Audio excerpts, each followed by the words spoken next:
하나님 말씀 같이 보겠습니다. 신약성경 디모데후서 2장 20절로 21절까지입니다.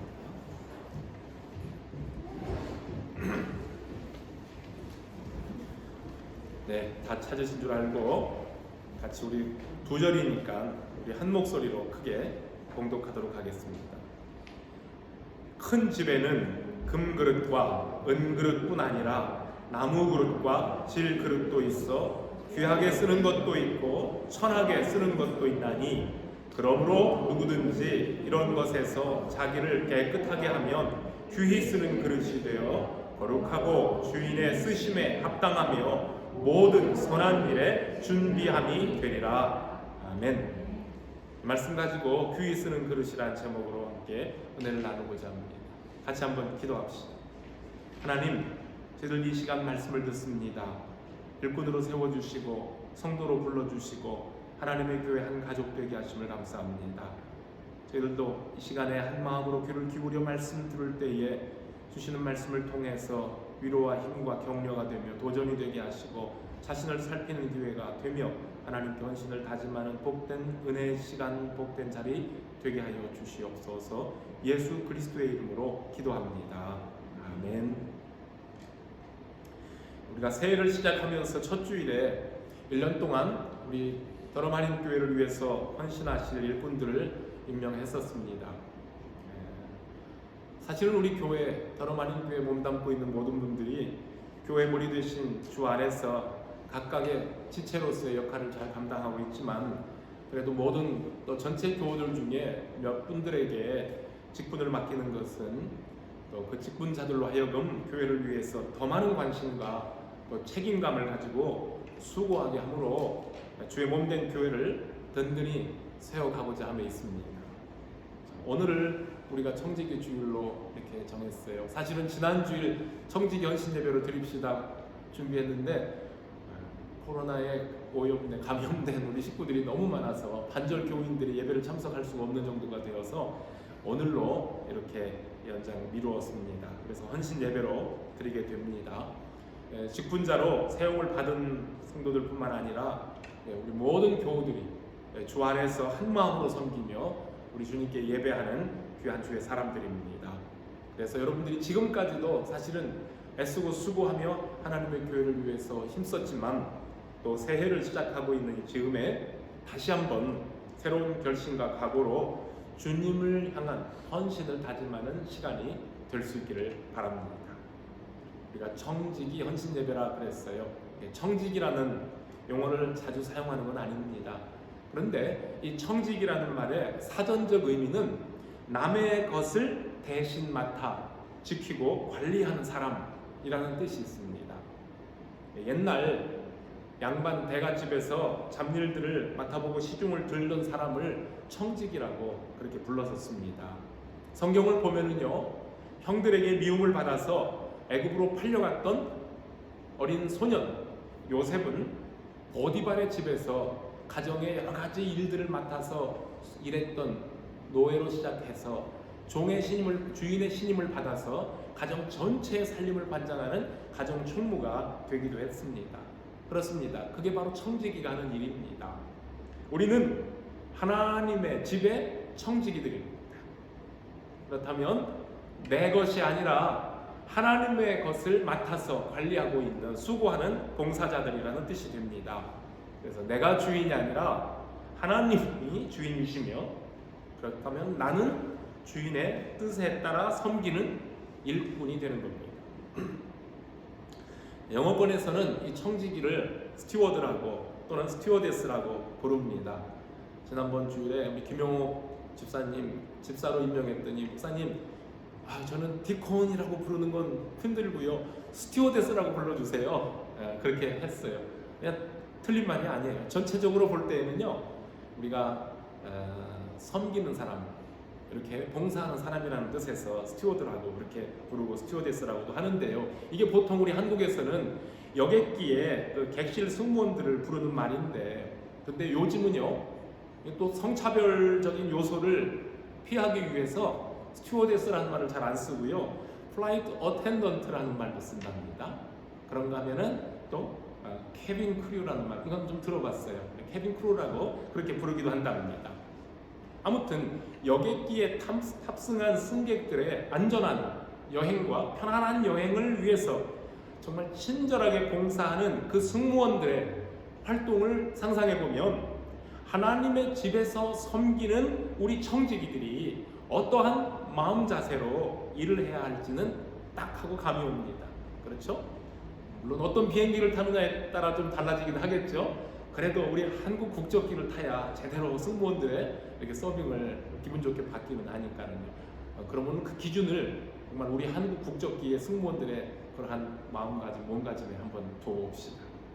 사도 바울은 하나님의 집에서 섬기는 일꾼들이 교회의 주인이신 하나님의 손에 붙들려 쓰임받기 위해 어떻게 준비되어야 하는가 설명하기 위해서 그릇 비유로 말씀을 하고 있습니다. 오늘 말씀을 상고하면서 저와 여러분들, 나는 어떤 그릇으로 주님을 위해 쓰임을 받아야 할지 각자 자신들에게 적용시키는 시간이 되기를 바랍니다. 오늘의 설교 제목이 귀히 쓰는 그릇이라고 했습니다. 귀히 쓰이는 그릇, 어떤 그릇이 귀한 그릇 또는 귀히 쓰이는 그릇이겠습니까? 일반적으로 값이 얼마가 나가느냐에 따라서 더 귀하고 덜 귀한 그릇으로 구분이 되긴 합니다. 오늘 본문을 보면 사도 바울은 큰 집에는 금과 은의 그릇이 있는가 하면 나무와 질그릇도 있어서 귀하게 쓰이는 것도 있고 천하게 쓰이는 것이 있다고 했습니다. 자, 우리가 한글 성경을 읽을 때에 귀하고 천하다라고 구별하는 것이 읽으면서 항상 어감상 좀 신경이 쓰입니다. 귀하고 천하다 구별이 되어 있습니다. 그런데 영어 성경을 봐도 우리는 오늘 여기는 NIV를 사용하고 있는데요. NIV 성경을 보면은요, noble과 ignoble 또는 honor와 dishonor라는 말을 사용해서 이것도 역시 듣기에 따라서는 금그릇과 은그릇은 태생이 고상한 귀족과 같고 나무와 질그릇은 마치 비천한 신분을 의미한다는 그런 뉘앙스가 풍깁니다. 그렇지 않아도요, 우리 대한민국은, 우리나라 사회는 금수저, 흑수저 계급론 때문에 사람들의 마음이 불편해요. 그런데 그리스도 안에서 유대인이나 헬라인이나 남자나 여자나 주인이나 종의 차별이 없이 동등하다라고 외쳤던 사도 바울이 오늘 이 디모데후서 이 부분에 와서는 모순된 발언을 하고 있는 것 아닌가라는 생각이 들면서 이 구절을 읽으며 마음이 불편할 수도 있습니다. 그래서 어떤 번역본에서는 이 천하게라는 말을 평범하게 라는 단어로 바꾸어서 완곡하게 표현하고 있지만 어쨌든 간에 귀한 일꾼이 있는가 하면 그냥 평범하게 쓰이는, 결국은 천하게 쓰이는 일꾼도 있다고 하는 말과 별로 차이가 나지 않는 것 같습니다. 바울이 비유로 설명한 오늘의 말씀을 읽을 때에 우리가 주의할 것이 있습니다. 오늘 본문 20절 말씀은 표현 그대로 그릇 중에는요, 금과 은과 나무와 질그릇이 있고 또 그에 따라 귀하고 천하게 쓰이는 그릇이 있지만 이 구분, 이 기준을 그 다음 절 21절에 그대로 적용해버리면 오해가 발생하는 겁니다. 그래서 불편한 겁니다. 하나님이 사용하시는 일꾼들 중에도 금과 은, 나무와 질그릇의 그런 순서에 따른 귀한 일꾼이 있는가 하면 천하게 쓰이는 일꾼도 있다는 말이겠구나. 그렇다면 나는 어떤 그릇일까? 나는 금 그릇일까? 은 그릇일까? 나는 혹시 나무나 질그릇 아닐까? 자, 이런 생각을 하면서 불필요한 고민을 만들게 된다는 거죠. 혹시라도 우리 성도 여러분, 오늘 본문을 그런 마음으로 읽은 분은 없습니까? 내가 만일 하나님 보시기에 금그릇이 아니고 그냥 나무나 질그릇이라면 내가 아무리 노력하고 힘써봐야 열심히 수고해도 결국에는 천하게 쓰이는 일꾼밖에 안 되겠구나. 이런 섭섭한 마음이 들면 오늘의 말씀이 전혀 은혜가 되지 않고 왠지 찜찜합니다. 그렇기 때문에 오늘 본문 말씀, 바울이 말씀한 그릇의 비유로서 조심스럽게 읽어야 할 필요가 있습니다. 바울의 이야기를 한번 생각해 봅시다. 큰 집에는 다양한 그릇들이 있습니다. 우리들이 영국에 살면서 옛날 영국의 귀족들이 살던 큰 저택을 구경 가보는 기회가 있습니다. 제가 아직은 이 더럼 캐슬에는 아직 들어가 보지 못했는데요. 제가 전에 살던 그 동네에서 자동차로 한 10분만 가면 윈스턴 처칠 가문, 말보로 공작에 집안이 살고 있는 블레나임 팔레스가 바로 동네 옆에 있습니다. 자주 가보는데요. 가끔 또는 손님들이 오시면 그분들을 안내할 때에 어마어마하게 큰 그 대연회장에 들어가 보면 진짜 값비싸고 화려한 은세공 그릇들이 식탁에 쫙 진열돼서 번쩍번쩍합니다. 그 큰 집 사람들이 그런 그릇에다가 고급스럽고 맛있는 음식을 담아 먹으며 연회를 즐기지 않았겠습니까? 블레나임 팔레스 주방에는 그 주방에서 사용하는 그릇들이 셀 수 없이 엄청나게 많지만 그 집 주인 말보로 공작의 식탁에는 항상 가장 좋은 그릇들만 골라서 음식을 담아서 올렸을 겁니다. 그런 값비싼 그릇에 가난한 서민들이 먹는 투박한, 우리식으로 말하면 보리개떡이나 아니면은 감자죽, 옥수수죽 담아서 말보로 공작하게 드시오라고 하지는 않았을 거라는 생각이 듭니다. 그것이 어쩌면 귀하고 천하게 쓰임을 받는 그릇들의 운명이라고 할 수 있습니다. 왕이나 귀족의 식탁에 오르는 금 그릇이 그 집 주방에서 허드렛 물을 받는 일에 쓰이거나 주방의 하녀들이 기르는 고양이의 밥그릇으로 쓰일 일은 절대로 없을 것 같아요. 우리 성도들의 집을 한번 생각해 보십시오. 여러분들의 집에 있는 유리 진열장에 그릇들을 보관할 때에도 값지고 보기 좋은 본 차이나 같은 좋은 그릇들을 넣어놓으시지, 한국에서 가져온 투박한 질그릇 뚝배기 거기다 넣어놓으시는 분은 없을 것 같아요. 아니면 일회용 종이컵, 일회용 플라스틱컵 멋진 유리장에다가 장식해 놓는 분 혹시 계십니까? 아닐 겁니다. 주부들이 사용하는 그릇에는 분명히 귀천에 확실한 차이가 있습니다. 그만큼 값비싸고 귀한 그릇들이 제값을 해서 주인의 마음을 기쁘게 해주거든요. 그런데 금과 은, 나무와 질그릇이라는 재질과 값의 차이로 귀천을 따지는 그 기준을 우리 사람들에게 그대로 적용하면 인권 침해가 되고요. 그 다음에는 인격 손상이라는 문제가 발생됩니다. 올림픽 시상대에 오른 선수들이 받는 메달처럼 그 사람이 갈고 닦은 실력을 금, 은, 동으로 매기는 경우는 있습니다. 그렇다고 선수들이 태어날 때부터 금과 은과 동으로 만들어준 것은 아닙니다. 메달의 색깔을 따라서 사람의 인격이 고상하고 또는 천박해지는 것도 아닙니다. 이번에 금메달 받았다고 해서 다음에 또 금메달 받는다는 보장도 없습니다. 이번에는 노메달이었지만 다음에는 메달을 딸 수도 있습니다. 그 메달의 색깔은 어디까지나 고된 훈련으로 얻어진 선수의 실력과 기량이 남보다 뛰어난 것에 대한 그 노력의 대가이고 수고에 대한 상급으로 받는 겁니다. 하지만 우리가 살고 있는 현실 세계에는 메달의 색깔과 메달을 얻고 또는 얻지 못함에 따라서 극단적인 평가들을 받습니다. 메달을 딴 선수들에 대해서는 박수를 하고 열광을 하지만 메달을 얻지 못한 선수들은 존재 자체도 없어지고 낙오자로 전락해버리는 경우도 상당히 있습니다. 열심히 살아왔고 최선을 다한 사람의 수고와 노력을 무가치하게 여기고 오직 1등만을 알아주는 세상은 그건 잘못된 세상이 분명합니다. 우리도 그것이 정상이 아니라는 것을 알면서도 이 세상의 왜곡된 사고방식에 나도 모르게 동화가 되어버리고 그런 비정상적인 기준으로 사람들을 평가해버리고 나 또한 평가를 받으며 살 때가 있다는 말입니다.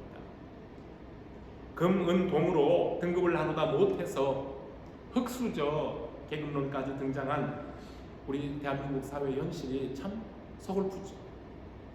능력 있는 부모 만난 것도 능력이다 라고 자랑하면서 돈 많고 정치적인 힘이 있는 부모 덕에 남보다 수월하게 대학에 입학을 하거나 불법으로 학점을 따거나 졸업장까지도 당당하게 얻는 불공평해진 세상에서 성실하게 공부하고 성실하게 일하며 제 길을 개척해 나가는 젊은이들이 절망하고 있는 세상이라면 그 세상은 소망이 없는 겁니다.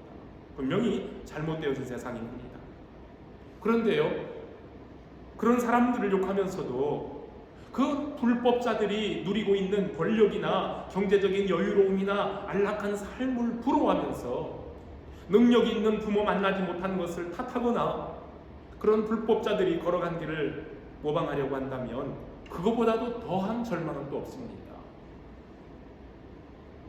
그런 부류의 사람들이 나라를 이끌고 주역을 맡도록 그냥 바라만 보고 있어서도 안 되는 겁니다.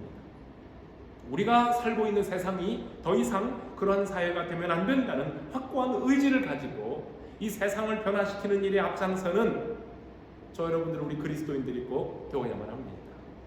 그래서 오늘 본문의 21절은 앞에서 읽은 20절과 다른 관점에서 읽어야 될 구절이기도 합니다. 성경은 하나님의 형상을 따라 지음받은 우리 모든 사람들을 가리켜 어떤 그릇이라고 선언하죠? 질그릇이라고 선언을 해요.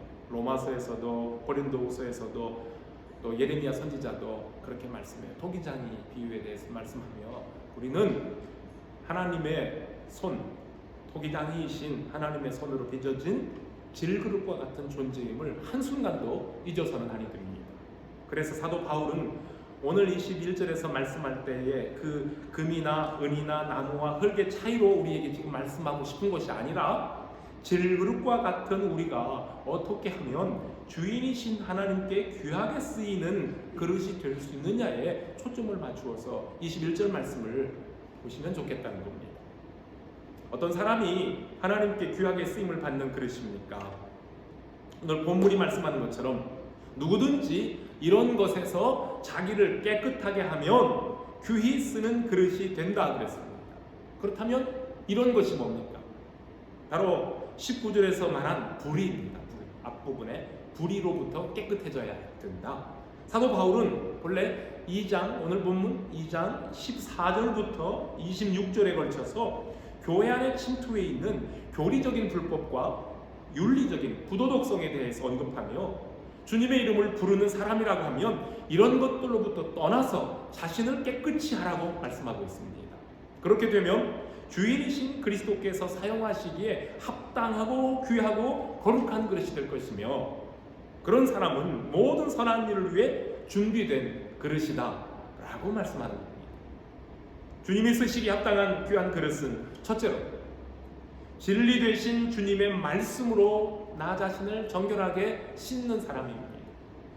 디모데가 목회하고 있던 에베소 교회에는 주님의 말씀을 거짓 것으로 바꾸어 성도들을 유혹하고 교회를 어지럽혔던 후메네오와 빌레도와 같은 사람들이 있었습니다. 이 사람들이 어떤 주장을 하느냐면요, 영적인 것은 선하고 물질적인 육체는 악한 것이라고 주장했던 그 시대 헬라 철학의 이원론적인 그 사고에 영향을 받은 사람들로서 이 사람들은 영의 부활은 인정을 했어요. 영혼의 부활은 인정을 했지만 물질적인 몸의 부활, 육체의 부활은 부정했던 사람들입니다. 그래서 예수 그리스도께서 실제로 사람이 되어 오셔서 십자가에 죽으신 지 3일 만에 부활하신, 육체로도 부활하신 사실을 그 사람들은 그건 아니야 라고 거절을 했습니다. 후메네오와 빌레도가 에베소 교회에 소속된 신자였던 것은 분명했습니다. 그들도 교인이라고 했습니다. 그리고 그들의 입으로 주님의 이름을 불렀지만 예수 그리스도의 대속적인 죽음을 부인하는 것은 결국은 예수 그리스도의 주 되심을 부인하는 겁니다. 그리고 이런 잘못된 가르침 때문에 에베소 교회 내의 다른 교인들의 믿음까지도 혼란이 왔고 무너지는 일들이 발생하게 되었습니다. 이것을 염려한 사도 바울은 에베소 교회의 목회자 디모데에게 네가 진리의 말씀을 옳게 분별하며 부끄러울 것이 없는 일꾼으로 인정받도록 하나님께 자신을 드리기를 힘쓰라 라고 당부하면서 함께 신앙생활하는 교인들로 하여금 이러한 불의로부터 떠나도록 바르게 가르치라고 당부를 하고 있는 겁니다. 자, 두 번째, 주님이 귀히 쓰시기 합당한 그릇은 윤리적인 면에서 깨끗한 사람이어야 합니다. 오늘 본문 다음 절 22절에 언급된 말씀을 참고합니다. 스크린에 한번 비춰주기 바랍니다. 22절입니다. 또한 너는 청년의 정욕을 피하고 주를 깨끗한 마음으로 부르는 자들과 함께 의와 믿음과 사랑과 화평을 따르라 했습니다. 여기에 청년의 정욕을 피하라 했는데 디모데가 젊은 목회자예요.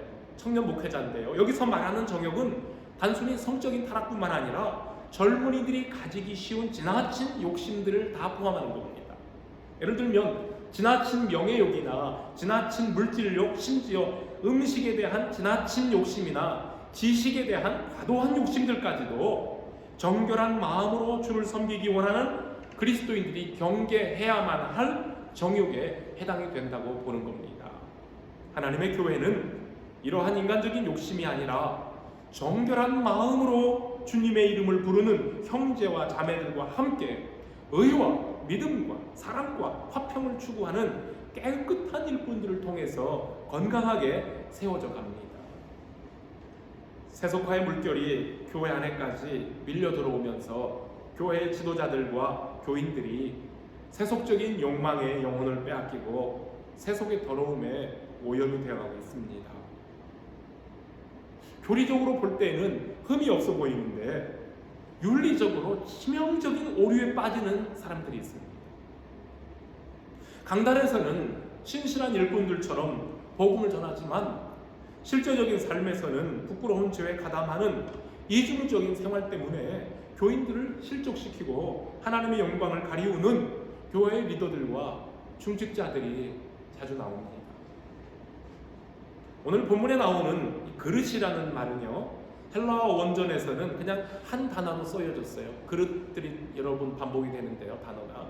그런데 우리가 같이 읽은 NIV 성경에서 보면은요, 20절에서는 우리 한글의 그릇이라는 단어를 아티클로 번역을 했고요, 또 21절에 가면은 인스트루먼트로 번역을 했어요.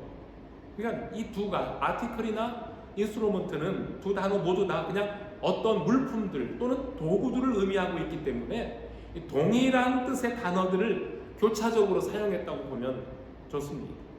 그러니까 우리말 성경의 그릇은 음식을 담는 식기, 그릇에 한정될 필요는 없고요, 그냥 넓은 뜻에서 집에서 사용하고 있는 다양한 기구들 혹은 도구라고 해석하면 오늘 성경이 말씀하고자 하는 의도를 더 잘 이해할 수가 있습니다. 바울은 로마서 6장 13절에서 6장 13절도 한번 볼까요? 스크린에서. 거기 뭐라고 그랬습니까? 또한 너희 지체를 불의의 무기로 죄에게 드리지 말고 오직 너희 자신을 죽은 자 가운데서 다시 산 자와 같이 하나님께 드리며 너희 지체를 의의 무기로 하나님께 드리라, 이렇게 말씀을 했습니다. 여기에서 말하고 있는 불의의 무기나 의의 무기는 불의한 일 또는 의로운 일을 위해서 쓰이는 도구입니다. 즉 우리 몸을 나쁜 일에 쓰이는, 불의한 일에 쓰이는 도구로 사용하지 말라라고 그렇게 말씀을 합니다. 예수 그리스도의 십자가에 나의 옛사람을 못 박아서 나의 옛사람이 죽었음을 믿는 성도는 이제는 더 이상 죄의 노예로 살지 않고 나를 죽은 자 가운데에서 다시 살리신 하나님의 종으로 삽니다. 내 몸과 내 지식과 나의 재주가 불의와 불법을 행하는 일에 도구가 되지 않도록 그냥 방치해두지 않고 하나님의 의를 실천하는 도구로 사용하게 됩니다. 바로 그 사람이 주님께 쓰임을 받는 귀한 그릇이다, 그 말입니다.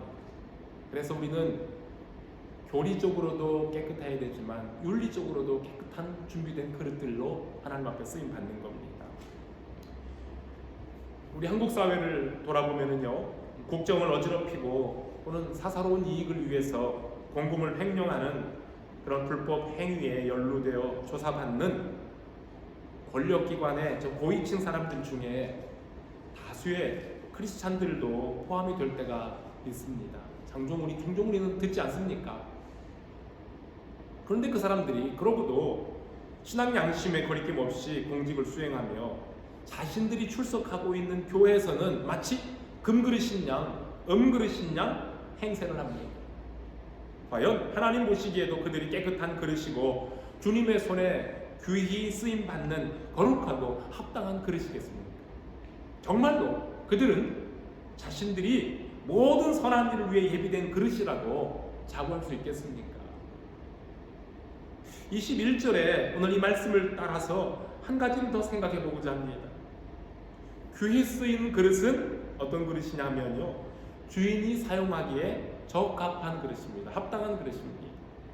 비싸고 보기 좋은 그릇이라고 해서 모든 일에 적합한 것은 아닙니다.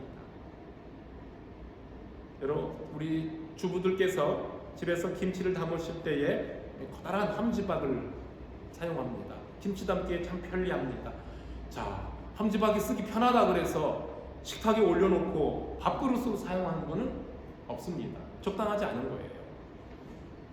간장종지, 예쁘게 귀엽게 만들어진 간장종기가 식탁에 올라오는데, 야, 이거 참 예쁘다, 귀엽다 해서 그 간장종기에 매일 찌개를 끓여 먹는 분도 없을 거예요.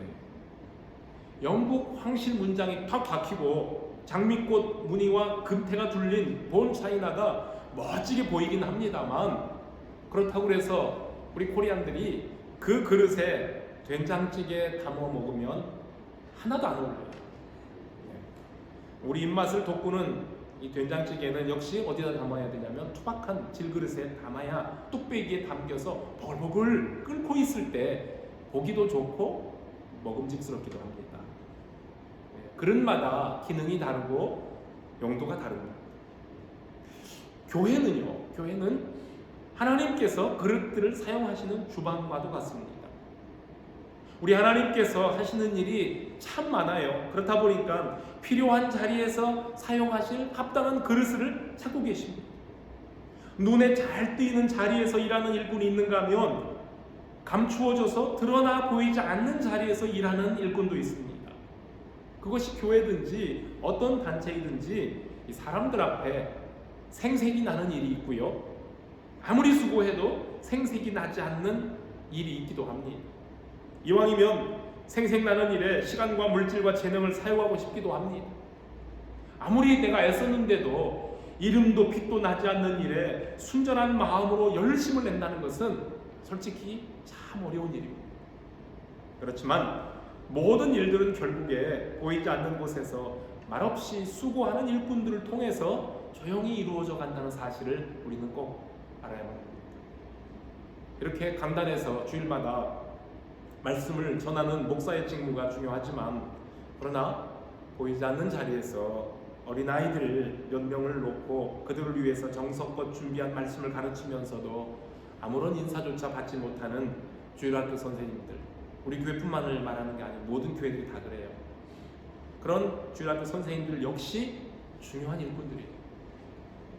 주님의 교회 안에는 남들이 알아주지 않는 곳에서 그 소중한 시간과 재능과 물질을 쏟아내면서 일하고 있는 숨은 일꾼들, 이러한 귀한 일꾼들, 그릇들이 있기 때문에 하나님의 교회들이 든든하게 아름답게 세워져 가는 겁니다.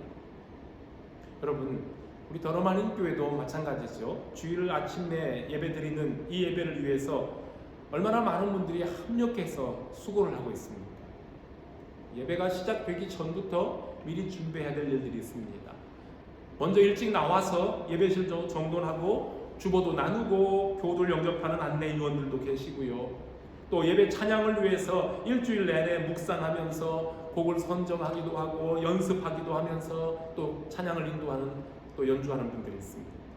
강단의 음향시설 맡아서 분주하게 움직이는 일꾼, 또 예배 순서 PPT를 제작하고 그리고 또 스크린에 올리느라고 애쓰는 일꾼들.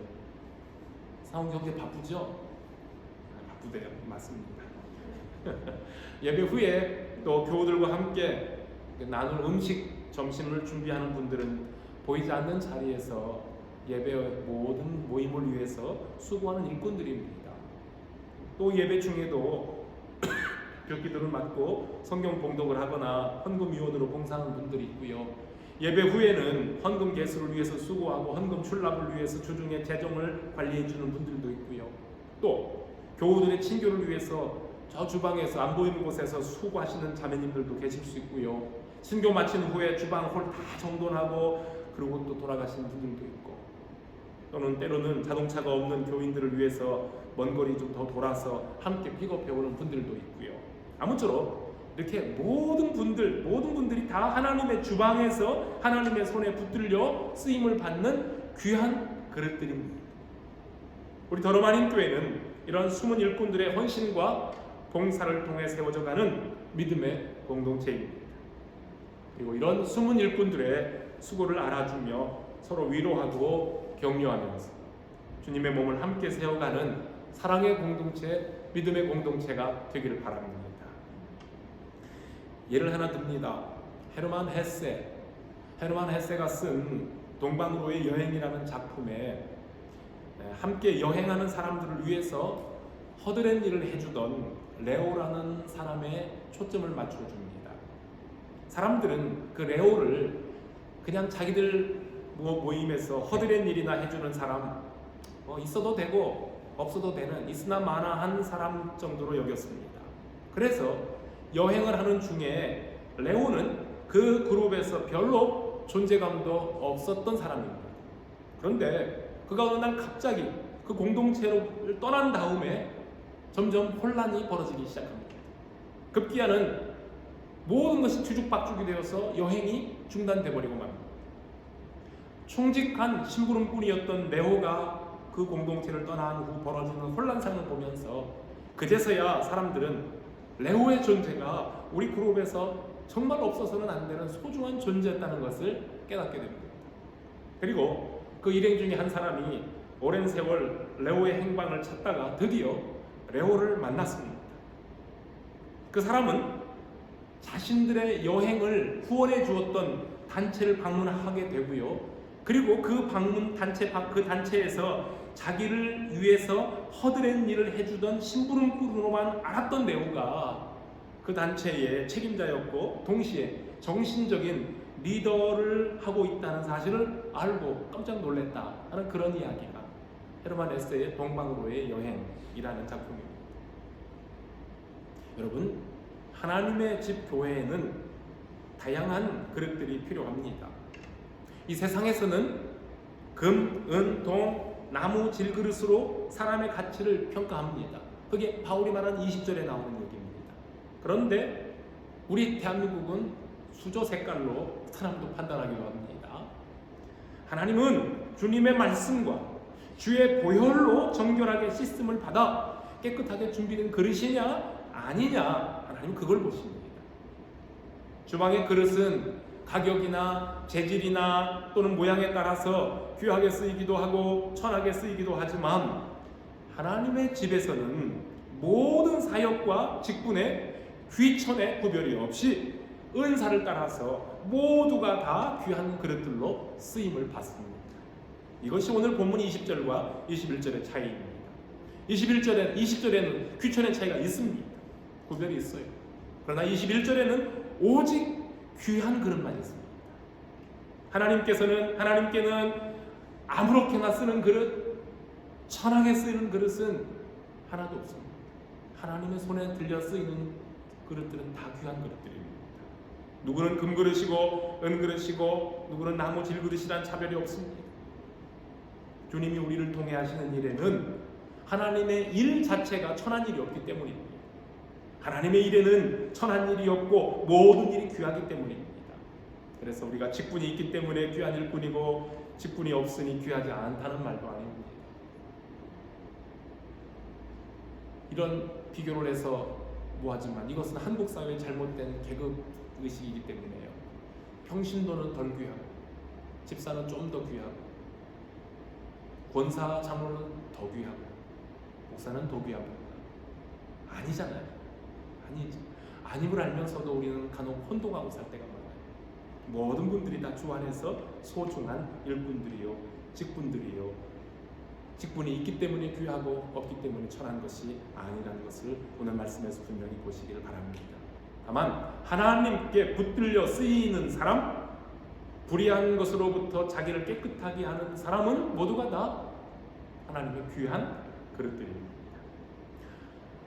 옛날에 우리 어머니들은 큰 잔치를 앞두고 광에 있는 놋그릇을 다 마당에 꺼내놓고 햇볕이 잘 드는 마당에 멍석 쫙 깔아놓고 기왓장 뽀개 가지고 깨트려서 그 가루를 내어 지푸라기에 묻혀서 그릇에 덮여있는 푸른 녹이 다 벗겨지도록 번쩍번쩍 광이 날 때까지 썩썩 닦았습니다. 소집사님 시골에서 보셨습니까? 강집사님도 보셨습니까? 그런 광경? 김집사님도 보셨어요? 충청도에서? 못 보셨어요? 저는 자주 봤어요. 어렸을 때 큰 집 광에 봄이 되면은 그 그릇들 다 꺼내놓고 특히 제사 드리는 사람들 제기들 닦을 때 그렇게 녹그릇을 반짝반짝하게 닦아놓습니다. 사랑하는 성도 여러분들, 각자의 심령 그릇을 주님의 말씀과 기도로 매일 닦고 또 깨끗하게 닦아서 우리 주님께서 쓰시고자 하실 때에 언제든지 가까이 준비되어 있어서 필요한 자리에서 필요한 일에 쓰임을 받는 귀한 일꾼들로 인정받으시기를 주님의 이름으로 축복합니다. 같이 기도하겠습니다. 하나님 감사합니다. 2022년도 봄된 교회의 일꾼으로 직분을 맡아서 헌신하는 우리 모든 청지기들, 오늘 사도 바울이 우리에게 주시는 이 말씀을 따라서 하나님이 쓰시기에 합당한 모든 선한 일에 귀히 쓰임받을 수 있도록 잘 준비된 일꾼들 되게 해주시기 원합니다. 우리 하나님께서 저희들을 귀하게 여기셔서 자녀로 삼으시고 성도로 불러주시고 하나님의 교회에서 크고 작은 여러 가지 일들을 맡기실 때에는 우리 은사를 따라 하나님이 주시는 일꾼들의 사명이 있는 줄로 압니다. 이미도 저희들 수고하고 있는데 하나님 금년 1년 동안 또 기쁜 마음으로 감사함으로 헌신하여 하나님 나라가 더욱더 힘있게 성장하게 하여 주시옵시고 우리 각 개인들이 신앙이 성장하며 많은 사람들에게 예수 그리스도의 은혜와 그 사랑과 능력을 나누어 줄 수 있는 귀한 일꾼들, 귀한 그릇들 되게 하여 주시옵소서. 오늘도 함께 하시는 하나님께 감사드리며 예수 그리스도의 이름으로 기도합니다. 아멘. 자리에 일어나셔서 우리 함께